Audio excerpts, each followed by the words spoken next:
की बॉलिंग की बात हो रही थी तो बॉलिंग में अभी ब्रेक पे जाने से पहले मिस्टेकनली मैंने जिस तरह से हारिस रऊफ की बात की 6.2 ओवर्स उनको आए, उनको बेसिकली इंजरी हुई जिसकी वजह से ग्राउंड से बाहर जाना पड़ा। इंजरीज क्योंकि रचिन रविंद्रा भी, और ये बहुत सी बातें हो रही हैं हमने देखा इंडिया में बात हो रही है, इवन पाकिस्तान में बात हो रही है कि जो लाइट्स है ना इनका थोड़ा सा इशू है, रचिन भी इस वजह से हुए और खैर हारिस का तो मामला थोड़ा सा और लग रहा था, लेकिन जो बातें हो रही हैं इस पर फर्दर हम इस पर गुफ्तगू करते हैं। और हमने देखा कि खुशदिल शाह से ओवर करवाए गए और उनको अच्छी खासी फेंटी पड़ी। अभी जो अपडेट है वो न्यूजीलैंड ने मैच जो है वो 6 विकेटों से जीत लिया, 308 रन बना लिए, 4 खिलाड़ी उनके आउट थे। विलियमसन ग्रेट अगेन, उन्होंने सेंचुरी स्कोर की है। डेविन कॉनवे जिस तरह भाट साहब ने बताया कि 97 गालिबन 97 रन की उन्होंने इनिंग्स खेली। पहले तो आपका कमेंट चाहूंगा इसको किस तरह से 308 रन उन्होंने जितने फ्लो में और स्मूथली कर लिए। देखिए, एक तो वनडे क्रिकेट इटसेल्फ उसका एक उतार चढ़ाव, फिर उसको जब एक टीम खेलती है तो टीम अपनी फॉर्मेशन के हिसाब से क्रिकेट खेलती है, जिसके 4 बैट्समैन हैं उधर जिम्मेदारियां बंटी होती हैं और तरह से, जिसके 7 बैट्समैन है कैपेबल, उसकी अप्रोच में आपको फ्रीडम नज़र आता है, उसकी एक्स्ट्रावेगेंस नज़र आती है। पहले तो जैसे हमने कहा ना कि एक इंडिविजुअल दूसरों के खिलाफ प्लान तब बनाता है जब उसे अपनी पहचान हो जाती है। Experience is not knowing others, experience is knowing yourself. तो वो टीमों को अपना पता होता है। यहाँ पर विलियमसन जब क्रिकेट खेलता है, अगर इस तरह बाबर खेलना शुरू कर दे, आगे टाइम ले, तो आपको रात को जो आपका ना समझ माफी है, उन्होंने कहा स्ट्राइक रेट टीम मरवा दी, ये हो गया वो हो गया। जबकि अभी साउथ अफ्रीका में जब आपने 300 किए हैं, आपके बीच में वो पार्टनरशिप्स थी जहां पे रिजवान बाबर ने टाइम लिया और मिडिल के ओवर्स खेले हैं, उसके अलावा 300 रन नहीं होते। तो हमारा जो स्टाइल ऑफ प्ले रहा है ट्रेडिशनली पाकिस्तान का, जब पाकिस्तान ने बड़े रन किए हैं तो उसमें एक कैरेक्टरिस्टिक तो है कि 1 से 2 बैट्समैन बड़ी इनिंग्स खेलते हैं, एक पार्टनरशिप 1-2 डेवलप होती हैं और उसके बाद आखिर में लॉन्च आती है तो ये रन बनते हैं। अभी हमारा प्रॉब्लम यह है कि पार्टनरशिप कहीं नहीं लग रही, बीच में प्लेयर आ रहे हैं, थोड़ा थोड़ा खेल रहे हैं, आउट हो रहे हैं। और उसके बाद जो हमारा बॉलिंग वाली साइड है वो कैटर नहीं कर पाती कि 260-70 की वो एग्रीगेट में टीमों को रोके, ताकि ये जो बैटिंग जिस तरह मतलब काम कर रही है तो इनके लिए वो रन्स गुड इनफ हो के जिसको ये चेस कर ले। सो या तो हमने बॉलिंग वाला एस्पेक्ट ठीक करना है कि जो इनके लिए काबू में ले आए रन्स को, या फिर बैटिंग इस तरह की करनी है कि आपको पता हो कि आपने 50 ओवर खेलने किस तरह, knowing how to play 50 overs. अब देखें विलियमसन और कॉनवे की 25वें ओवर तक की बैटिंग देख लें और उसके बाद जरा देखें कितने रिस्क लिए उन्होंने, क्रिकेटिंग शॉट्स ही खेली हैं और ये 3 विकेट जल्दी ना गिरे तो ये स्कोर 6 से 7 ओवर पहले ये 305-6 चेज हो रहा है। और हालांकि 300 का जो फिगर है ये ओपोनेंट टीम वैसे ही प्रेशर में आ जाती, चेज करते हुए बहुत बड़ा टारगेट हो जाता है। वही रन 10 ओवर में उनके थे, वही रन 10 ओवर में हमारे थे। हमारी शॉटें देख लें कि उसमें रिस्क फैक्टर कितना था और जरा न्यूजीलैंड की शॉट्स देख लें कि उसमें रिस्क फैक्टर कितना था। क्रिकेटिंग स्किल्स एक कह लें कि जिसमें नॉन रिस्की स्ट्रोक्स की परसेंटेज कितनी, किसकी हाई थी और किसकी कम थी। जब आप स्टैट्स की बातें करते हैं तो जरा रेलिवेंट चीज भी तो निकालें ना कि हमारी जो क्रिकेटिंग एक्सेलेंस होनी चाहिए स्किल लेवल्स को लेकर, टेक्निक को लेकर, वो नहीं है। और ये पैदा करती है सवाल आपके ग्रास रूट तक, आपके पाथवेज तक, कि आपके कोचों का सिस्टम कि क्या पढ़ा रहे हो भाई बच्चों को, क्या कर रहे हो। हर जगह जगह एक की जगह 4-4 लोग बैठे हुए हैं, किसी बंदे को मेथड नहीं आता, किसी बंदे की टेक्निक ठीक नहीं है, ठीक, बल्कि टेक्निक पे तो बात ही कोई नहीं करता। जो आता है वो कहता है तनु मैं आके पावर हिटिंग कराऊं, ठीक है आए जी मैं आपको कराता हूँ जी, देखें जी मैं कराता हूँ। Where is the technique, why are we found wanting. किसी को बड़ी हिट नहीं मारनी आती, किसी के पास ग्राउंड शॉट्स नहीं है, किसी की स्ट्राइक रोटेशन नहीं है, किसी को नए गेंद के खिलाफ किसी की कैंची पड़ती है, ठीक है। उसी विकेट के ऊपर दूसरी टीम आकर नया बॉल खेलती है तो हमारे अच्छे खासे बॉलर्स लगता है कोई मसला ही नहीं है, उनके नए लड़के भी आते हैं। अब कितने एस्टेब्लिश स्पिनर है न्यूजीलैंड के, रचिन रविंद्रा हो गए या ब्रेसवेल हो गए, सेंटनर एक ही है ना जी पुराना एस्टेब्लिश स्पिनर। तो हमें तो दोनों ने रन नहीं करने दिए, 5 उन्होंने विकेट लिए, दोनों ने 41 रन दिए। और हमारे जो स्पिनर्स को छोड़े, जो स्पेयर हेड्स हैं हमारे अटैक के, उनको उन्होंने किस तरह खेला है। पहले आराम से खेल के उनका मुश्किल टाइम निकाल के एंड में डेथ में ले जाके उन्हें बड़े बड़े ओवर्स लिए हैं और उन्होंने ख़राब कर दिए हैं स्टैट्स भी और उनके जो बॉलिंग के फिगर्स हैं और रन्स भी उन्होंने आखिर में इतने कर लिए।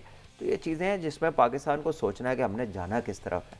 बट अगेन उसमें सिलेक्टेड प्लेयर का माइंडसेट क्या है। अभी तो ये सोच रहा है मैनू रखणगे, मैनू काटते नहीं देंगे, सारे मेरे खिलाफ बोल रहे हैं। So this thing has to come to an end. जो आगे है लड़के किसी तरह भी ने जस्ट हलाशेरी दें कि इन्होंने ही करना है जो करना है। अभी वो टाइम नहीं है कि हम इनके बल्ले सीधे कराएं, इनकी मांगे सीधी निकालें, इनके बटन सही करें, ये काम नहीं है अभी करने के। इनको बैक करें, जहां गलती हो रही है उसको एड्रेस करने की कोशिश करें and hope that it works. जी अहमद, जहाँ तक स्टैट्स की बात है, एक दिलचस्प बात यह है कि मिचेल सेंटर की चूँकि आप बात कर रहे हैं तो मिचेल सेंटर ने 111 ओडीआई इंटरनेशनल खेले हैं, लेकिन अगर आपने स्टैट्स की बुनियाद पर देखना है तो इनके विकेटों की तादाद सिर्फ 115 है, यानी ऑलमोस्ट 1 विकेट उन्होंने हासिल की है हर मैच में, लेकिन इनका इकोनॉमी रेट जो है वो 4.8 है। इसके बावजूद भी वो न्यूजीलैंड की टीम से ड्रॉप नहीं हो रहे हैं। इसकी वजह यह है कि वो जो इम्पैक्ट क्रिएट करते हैं उन ओवर्स में, जो ओवर उनको अलॉट किए जाते हैं, वो इम्पैक्ट ही उस विनिंग फार्मूले का हिस्सा बनता है, तो फिर न्यूजीलैंड टीम जो है वो जाकर जीतती है। विकेटें ना मिलने की एक बड़ी वजह बताऊं आपको, जी, आपने स्टैट से भी निकालनी कि इनके साथ जब दूसरा स्पिनर खेलता है ना तो वो सोडी होता है और वो इतने रन लीक करता है कि वो इसकी दफा तो कोई रिस्क नहीं लेता। तो स्पिनर्स को जो विकेट्स मिलने का एक एट्रीब्यूट है ना, वो ये भी है कि जब स्क्वीज होती हैं चीजें तो उसको विकेट मिलती है। वो दूसरे एंड से इतने रन रिलीज कर देता है वो जो इनका दूसरा स्पिनर है कि वो इसको रिस्क नहीं लेते दूसरी टीम में, वो इसको आराम से खेलती रहते हैं कि इस पे आउट ना हो, उसको पूरा कर लेंगे। उसके बावजूद इसकी बहुत शानदार परफॉर्मेंस है क्योंकि ये बॉलिंग भी पार्टनरशिप्स में चलती है। बिल्कुल ऐसे ही है। ठीक है जी राजेश साहब, आप क्या ऐड कर रहे हैं इसमें? देखिए, इसमें ऐड करने वाली बात यह है कि देखिए ये सारी इश्यूज जो है भट्ट साहब ने कितना अच्छे तरीके से सारी सूरत हाल का अहाता भी किया, इसका पोस्टमार्टम भी किया। ये सब हमें ही होते हैं, हमें लंबी लंबी बातें करनी पड़ जाती हैं और लंबे लंबे जो नॉन परफॉर्मर उनके बारे में प्रोज एंड कॉन्स उसके हम डिस्कस करते हैं। Why not other teams? आप देख लें 304, आज 600 स्कोर हो गया। इतनी ले दे नहीं होगी हमारा, या कभी अर्श पे कभी फर्श पे, आमतौर पर हम फर्श पर ही होते हैं। अब इस सारी सूरत हाल में देखना ये होगा कि हमारा जो इस वक्त क्रिकेटिंग थिंक टैंक है वो क्या करता है। अब जितने लोग भी हैं मेरे ख्याल में उसमें कंसिस्टेंसी काफ़ी प्रिवेल कर रही है।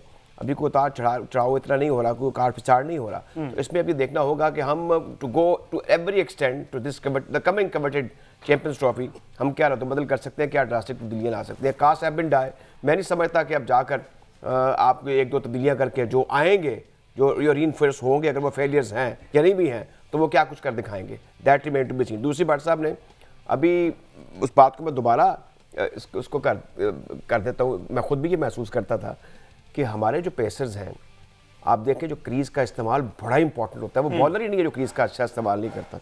बिल्कुल, मैं ये सोच रहा था कभी ये हम इस पर भी बात करें कि ऐसा क्यों हो रहा है और क्यों नहीं हो रहा, क्यों होना चाहिए, कैसे हो सकता है।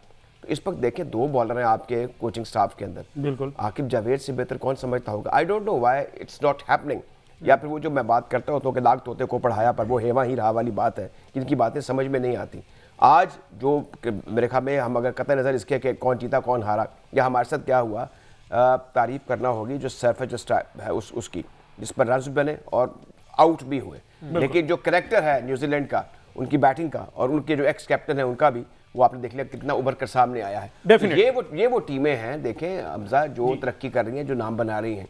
अब हम सिर्फ बातें करते चले जाएं या पास ग्लोरी पर लिव अप करते चले जाएं, दैट्स नॉट ऑन। हमें बड़ा कुछ करना होगा और बड़े क्लीन वक्त में करना होगा, क्योंकि अब आईसीसी के 2 नहीं 3 बल्कि इवेंट भी हो जाते हैं। बिल्कुल ठीक। तो ये सारी चीजें ऐसी हैं जिसमें अभी आईसीसी चैंपियंस ट्रॉफी भी शामिल है।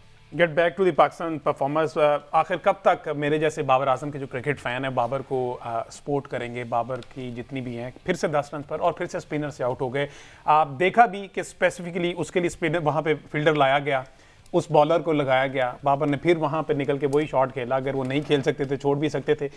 फैंस ये कह रहे हैं, इस पर आपकी क्या राय है? देखिए, फैंस के कहने पे चीज़ें चलती नहीं है, अल्लाह का शुक्र है, ना चलनी चाहिए। बिल्कुल सही, बिकॉज वो एक अपनी सी समझ रखते हैं, उनका दीवानापन है, जाहिर है वो चाहने वाले हैं उनके, तो उनके लिए तो दुनिया ही हो रहा है।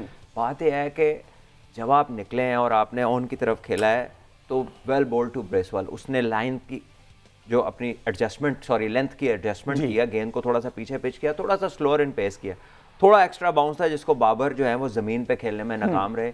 एंड देन जो कैच किया ग्लेन फिलिप्स में, वो बहुत आउटस्टैंडिंग था। और ग्लेन फिलिप्स की अगर आप उसका एथलेटिसिज्म देखें, अगर आप उसकी फिटनेस देखें, 100 उसने किया हुआ था। जिस तरह की फील्डिंग वो कर रहा था वो उसने कमाल कर दिखाया। और उसके बाद जो फखर को सबसे बड़ी विकेट उसने ली है, जो अकेला लग रहा था कि मैच में कोई फर्क डाल सकता है, उसको उसने आउट किया।